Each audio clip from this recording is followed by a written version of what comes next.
یعنی میں نے تمہیں فتح مبین عطا کی، یہ تمہارے کسی فعل کی وجہ سے نہیں تھا بلکہ اللہ کا فضل تھا۔ پورے قرآن کا بیان توحید افعالی ہے کہ دنیا میں جتنے واقعات ہوتے ہیں وہ سب اللہ کی طرف سے ہوتے ہیں۔ جب یہ ہے تو پھر ہمیں کیسے اجازت ہو سکتی ہے کہ ہم کسی مصلحت یا کسی دنیاوی فائدے کے لیے اللہ کے ایک کام اور اللہ کی بادشاہت کے ساتھ کوئی دوسرا حکمران بنائیں کہ دنیا کی مصلحت یا حالات کے تقاضے ہیں۔ توحید کہنا تو آسان ہے لیکن عمل کرنا آسان نہیں ہے۔ اس کے لیے انسان کو پہلے سوچنا چاہیے، اس کے بعد اپنے عمل کو پوری طرح سے توحید میں رکھنا چاہیے۔ اس کے لیے دنیا کو قربان کرنے کے لیے تیار رہنا چاہیے۔ اللہ کے سامنے اگر ہم دنیا کو رکھیں تو شرک ہے، یعنی ہم نے دنیا کو اللہ کے ساتھ شریک کیا، اس کا ایک مد مقابل بنایا اور برابر کر دیا۔ دنیا کسی طرح سے اللہ کے مقابل نہیں ہو سکتی۔ دنیا تو اسی کی بنائی ہوئی ہے اور اسی کی فرما برداری کرتی ہے، وہ بالکل اس کے تابع ہے۔ ہم دنیا کو اللہ کے لیے قربان کرنے کے لیے تیار نہیں ہیں تو پھر توحید نہیں ہے۔ توحید یہی ہے کہ ہم اللہ کے لیے دنیا کو قربان کرنے کے لیے تیار ہوں۔ جس وقت حضور مکہ معظمہ میں داخل ہوئے تو آپ نے حکم دیا جو سارے بت کھڑے ہیں وہ توڑ دیے جائیں اور ٹکڑے ٹکڑے کر دیے جائیں۔ اسی طرح سے جب ہم فرزند توحید یا موحد بن جائیں تو ہمارا بھی یہی کام ہے کہ دنیا کا بت اسی طریقے سے توڑا جائے کہ وہ ٹکڑے ٹکڑے ہو جائے۔ دنیا اللہ تعالیٰ کے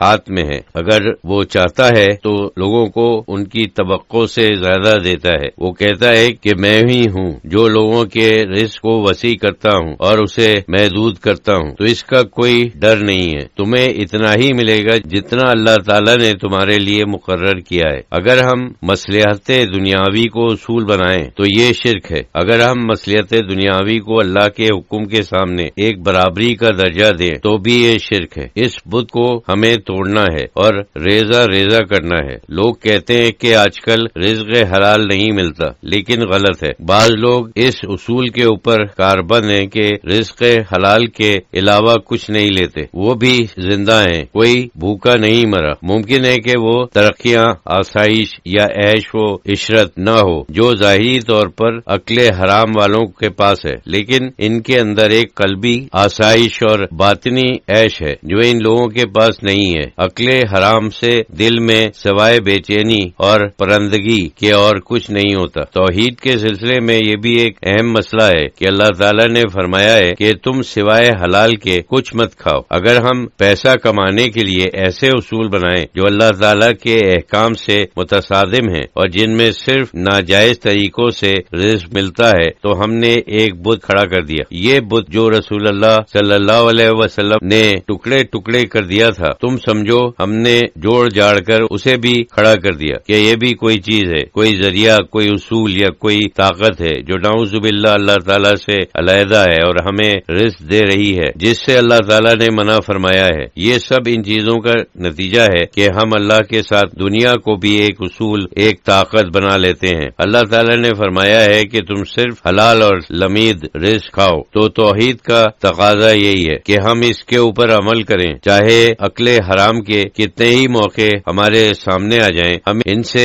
انکار کر دیں، چاہے بظاہر ہمارے وسائل محدود ہو جائیں، یہ تو اللہ کے اوپر ہے۔ اگر ہم واقعی مواحد ہیں تو ہمارا صرف ایک ہی اصول ہے، وہ یہ کہ اللہ کے احکام اور اللہ تعالیٰ کی خوشنودی کے علاوہ اور کوئی اصول نہیں ہے۔ باقی جو اصول ہیں وہ سب شیطانی ہیں۔ تو ایک عقیدے کی توحید ہے، ایک خیال کی توحید ہے اور ایک عمل کی توحید ہے۔ بیان کرنے کا مقصد یہ تھا کہ توحید کے اوپر غور کرنا چاہیے، اس کی کچھ تفسیر نکالنی چاہیے، صرف اس کے اوپر اکتفا نہ کرے کہ ہم اللہ کو ایک جانتے ہیں، بلکہ اس کے نتائج کے اوپر بھی غور کرنا چاہیے۔ توحید خیالی اور توحید عملی کے اوپر بھی کاربند رہنا چاہیے۔ ایسا نہ ہو کہ ہم جب اللہ کے سامنے جائیں تو اللہ تعالیٰ انہی بتوں کو ہمارے سامنے رکھے جن بتوں کو ہم نے پوجا ہے اور کہیں کہ تم نے یہ بت پوجے ہیں، تم تو کہتے تھے کہ میں مواحد ہوں، یہ تمہارے بت ہیں جن میں دنیا کے تقاضے، مصلحتیں، مشکلات اور لوگوں کا دباؤ،